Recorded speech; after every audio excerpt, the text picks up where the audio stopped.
Welcome back to Under Oath. Today we have actress Elena Sanchez. Elena, how are you doing? I'm excellent. How are you? I'm good. I got to tell you, very rarely do I watch a career move the way you did. And am I mistaken?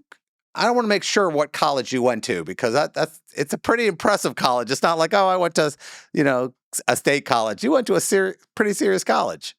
I did. I went to Cornell. Woof. That's not easy to get into. I got friends of mine who made it very sad, that last year of high school. Yeah, it seems like a lifetime ago, but that being said, I went to the hotel school, which is apparently the easiest one to get to out of the ones that they have So there. hospitality is a lot easier than anything else then. Okay. Apparently. All right. Well, let's talk about your new movie, Neglected, with Josh Duhamel, Dylan Sprouse, and T. Schweiger. Woo! Yes. Yes, what a cast. What an incredible That's not cast. bad. It's not a bad cast to hmm go up against. Yeah. I was so excited. I mean, I heard about Josh being a part of it first. Immediately knew I wanted to do it, and so it's a serial killer thriller. Dylan Sprouse plays the killer. John, oh my God, John, it's early, my brain. Josh plays the detective, All right. whose son gets kidnapped by Dylan, buried alive. Oof. And Dylan comes back to the station and says, "Hey, you have 9 hours to solve 3 murders. And if you don't solve them, your son is going to run out of oxygen and he's going to die." Well, I mean, So, come on. That's one every 3 hours. It seems doable. I mean, let's see how fast you would take to solve 3 murders. I couldn't solve 3 murders in 3 years, so it's not the issue. Now, every time I hear something when they say buried alive, it always freaks me out because I see all these films with the video of the kid or the person like this, and he's got that face on, like, oh God, I got no oxygen. Oh, Yes, it's creepy. It's creepy. And I remember seeing the set of where he's buried, and I was like looked in. Our first AD like laid down in there, and I'm like, "Ooh, like UK no. down there, like it's a little creepy." So how old is the kid that they put in this box? I'm trying to think how old he's in the movie. I think he's supposed to be 16, Okay, all right. 17. Um, yeah. Yeah, they didn't stick an The 8-year-old in the box. I'm kind of happy about No, that. no, no, Okay, not that young, not not that that. young. And the kid is played by Corbin Pitts, amazing young talented actor. He's got a great career ahead of him. I love when these have these opportunities to do certain things because, I mean, for me, my whole office, I'd say my office is like 85% women. And when they found out who you were co-starring with, oh, ask her about Josh Duhamel. I said, I'm going to ask her about herself. Come on. You know, some people just have these great careers and they're really good looking people. And, it's just the way it Yeah. works. Oh, I'm happy to talk about Josh. I had heard a rumor that he was one of the nicest guys in Hollywood, and I am happy to report that this rumor is absolutely true, 100%. He was so lovely. I was a little worried, like, how's he gonna feel with me basically being his co-star, and there was nothing to worry about. He was so welcoming. We were both thrown into this very last minute. Like I auditioned and read the script 6 days before I showed up on location. He had, I think, an extra week with the script, but so, we're both show up at the last minute, constantly just like running lines with each other to make sure we're prepared for our scenes. And he was just so lovely and great to work with, Uh, and I'm so thankful to have had that all experience. right, let me play this out. Your agent calls you and says, listen, this movie shoots in 6 or 7 days. Something happened. We need you to audition. And you're going, okay, where are we shooting this? And they go, Mississippi.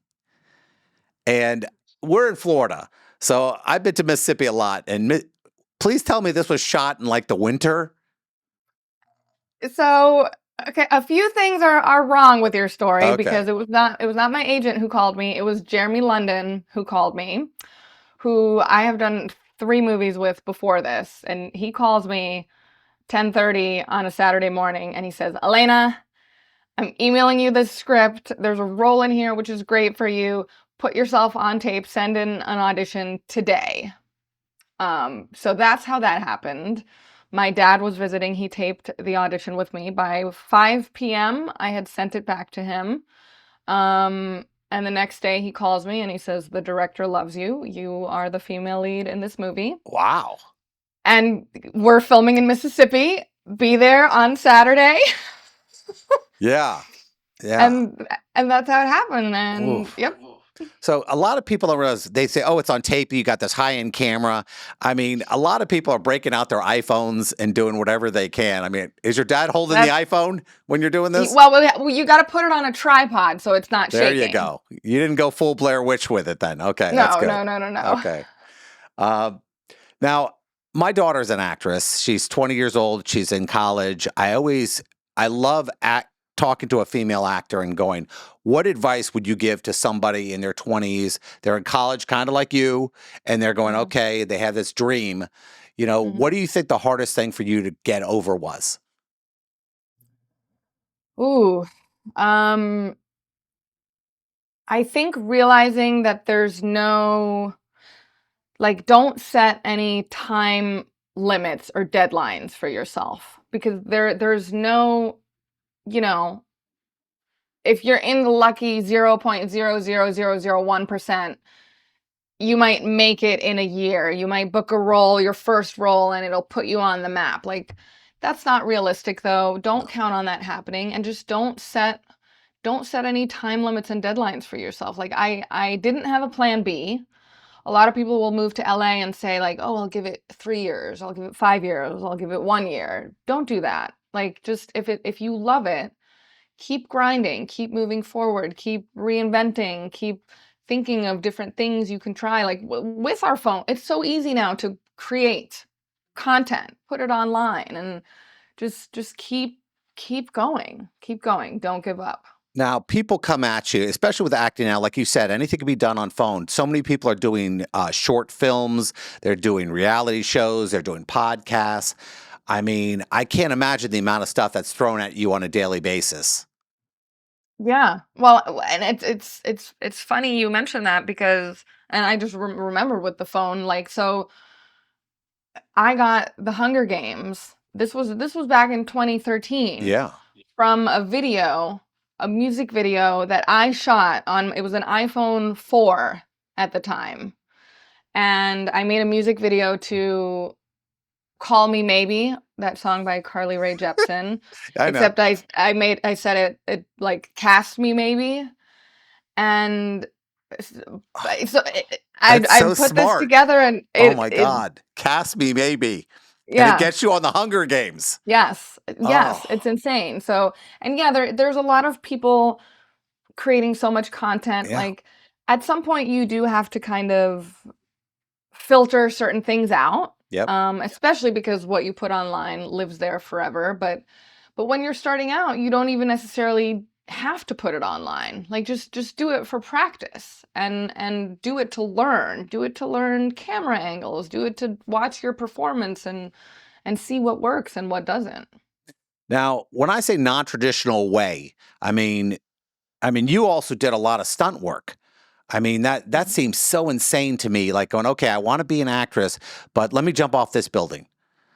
I mean, and they had to come to you. Hey, can you ride a motorcycle? Can you do? I mean, how many times did they come to you and you go, oh yeah, of course, and you had no idea? So, never. That was something that is very important to me. Okay. I never ever lied about my skills, because that will actually get you in trouble. Yeah. That will get you fired. That will get you blacklisted. So that is something I never did, and I actually lost jobs because of that. And I'm fine with that. That's just how it is. But you know what? Those people then respected that and called me 6 months later for a different job and said, "Hey, Okay. how about this? Can you do this?" So, yeah. I saw an image of you as Gamora. Yes. And I'm like going, I know how long it takes in the makeup chair to do something like that.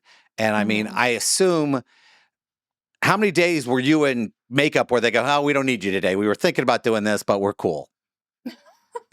So on that one on Avengers, when they put me into the makeup, they did use me. Okay. Um, and that makeup actually didn't take that long. They on those sets, they have it down. They know how to do it. That one took up, I think, about maybe 2 hours. That's quick. I Yeah. did do the longest makeup job I've ever done is I played a succubus on a show called Sleepy Hollow Yeah. on Fox back in the day. That makeup job it took 5.5 hours to put on.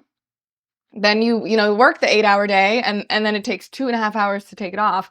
And there was one day where they put it on me and they were like, "Oh, it's not happening today."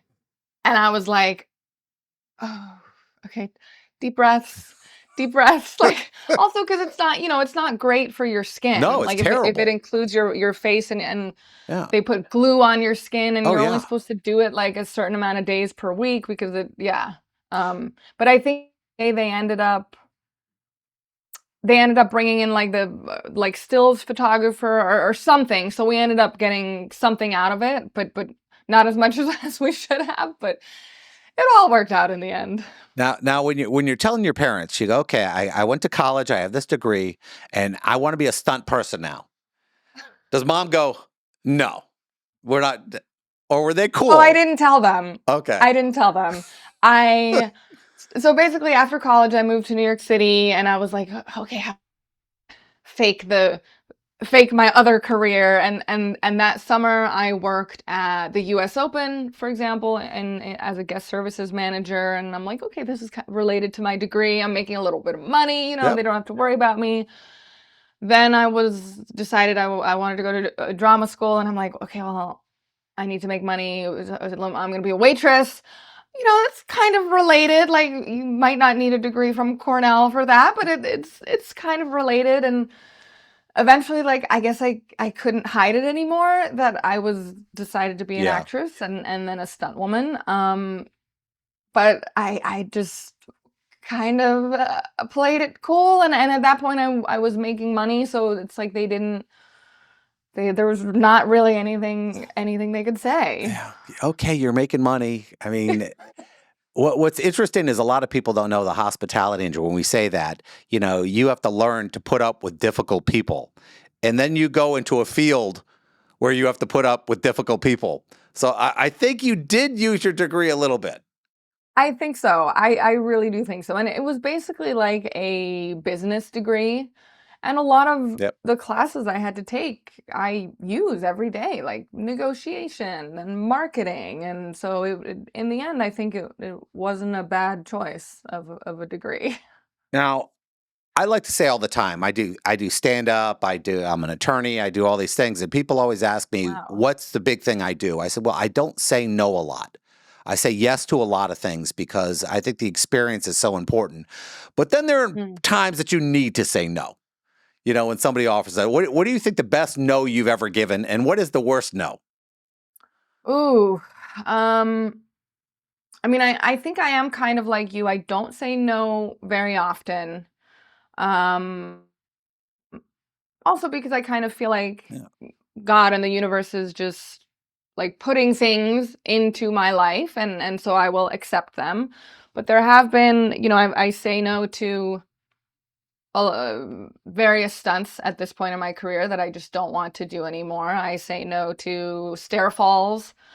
I got Yeah. called to do a car hit about 3 weeks ago, and I said no. No. Also because I was just hit by a real car about 4 weeks ago. So that's a whole different story. But I think it's about knowing when to say no, because it's our bodies are Oh yeah. valuable. Um, we only have one. There are just certain things I don't want to do anymore to keep me protected and able to do things that I do want to do. I can tell you in my legal career, our firm does accidents. And the damage that people don't realize that's happening in their body in a car accident and a sudden jolt, anything can throw the spine off. And that's a lifetime of Yes. issues. So, I'm kind of happy when Yeah. you go, I'm not going to do Yeah. any car accidents anymore, car stunts anymore, because those could be Yeah. significant. Yeah. Yeah, and it's just not worth it. Like for what? For a half a second of screen time of a movie that may not be any good? Like, Now, yeah. what I love about a lot of stunt people is, especially fight scenes, when they take a hit, there's always one guy who goes, listen, it doesn't work. Just hit me, dude. And stuntmen have that mentality where some of them, where they go, I've been punched in the face like 500 times. You're not going to affect me. I'm sure that came to you where somebody goes, hey, try this. And you're going, I'm going to do it, but I don't really want to. It has happened. If someone tells me to hit them, I do not do it full force. Like Right. you cannot get, no matter how much you beg me, I will not do that. Because if you get hurt, I'm still going to get in trouble. So, but that being said, it's also been the other Yeah. way where I have, as an actress, I've been hit in the face by a stunt person when I was not supposed to be hit in the face. So that's not fun either. No, Uh, but I guess like yeah, it's part of it's the it's job. part It, it's the it's job. it's a It's the job. job, and as long as you're not seriously injured, if we take two, let's keep going, or let's keep the take because it looks good. People don't realize it's inches and quarter seconds that an accident happens. I mean, Mhm. nothing can be perfect unless they're just doing complete CGI. Anytime Mhm. somebody's going, okay, stop right here. And, you could be standing different. You could lean forward. You could yawn. It's kind of like Mhm. professional wrestling, how these people get hurt so badly because it's Yeah. a quarter inch. Yeah. What do you think the Yeah. worst? Well, you know what your worst injury on a set was. What was the time where you go, wow, that's no good? Ooh. Without I mentioning the mean, production, because I don't want to get anybody in trouble. But well, so there haven't been any huge major things that have taken me out for a long time, luckily. There have been some bruises, some sprains on. I mean, I can mention it because like on. I did a movie called Looper where I ooh, doubled Emily yeah, Blunt, yeah, and that was my. It was like very early in my oh yeah, career. There was a scene where Emily and Joseph Gordon-Levitt yep, basically run out of the house and jump off the front porch because the house is exploding behind them. And I grabbed Joseph Gordon-Levitt's stunt double as we're jumping off, and I had my thumb out. And never ever keep your thumb out. Always keep your thumb with your other fingers because when we landed, gravity and force yep, keeps moving and it pulls your thumb apart. So that one like yeah, was a pretty severe sprain where like I couldn't lift things for a few weeks. Like I would lift a glass of water and my thumb would just droop down. It was kind of gross. Um, but luckily, it wasn't anything super serious and it was a really good lesson for me. And I have never injured my thumb since. and you get good with the other hand. So You start doing stuff with the other hand. yeah, you're Okay, good with I'll the other get better hand. with this. All right, we have a little Yeah. over a minute left. Neglected. What Neglected is in theaters worldwide. It's in theaters in the US. Okay. It's being released in Europe, like UK. I think it's a May 11th release. It's going to be released digitally worldwide, I believe, or I mean in many many countries. But yes, in the US, in theaters, go check it out in the theater. It means a lot to us, especially for an independent film, for people to go out and see it on the big screen. And why don't you give us some of your social media so we can follow you? We could do all these things so that you can build that fan base. And the next thing you know, you're in the next Avengers as the character and not like the stunt person for them. Yes, yes. Yes, come find me I'm on everything in Instagram, X, Threads, YouTube under it's the Elena Sanchez. Well, I can't tell you, this has been a lot of fun and good luck with everything. And I'm wishing you a really long career. Thank you so much. It was so great chatting. Bye bye.